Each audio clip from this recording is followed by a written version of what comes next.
ចំទុកដាំងអូនហើយនឹងបងមានពេលនិយាយតាផងបានលេងត្រផងពីនាងនេះហើយរឿងស្នេហ៍អមតៈ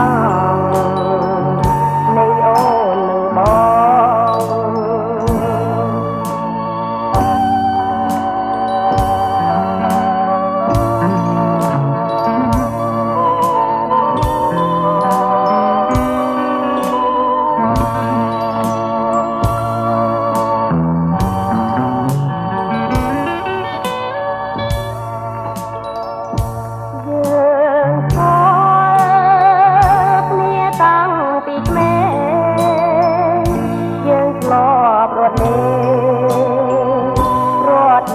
សាបាអូនហើយនឹងបងរីរាយដើរលេងរីរាយបែបតាខ្លាយទាំងពេលមុនទឹកត្រាំងទីនាង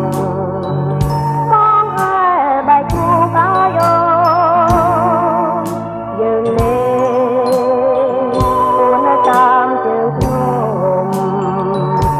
បាយទេក្រៃ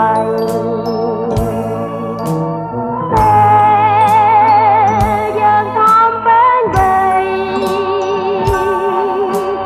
យើងក៏ក្តីស្នេហាស្នេហ៍ក៏ចិត្តគ្នាតាំងពីកុមារយើងចង់ខំថា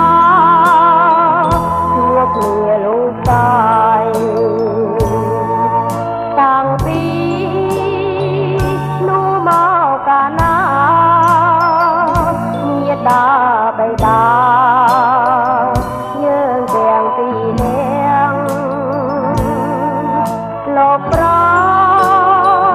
រៀងឲ្យស្មោះមករៀបចំទុកដាំង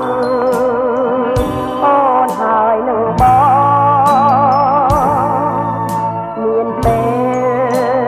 លនេះជាងតាស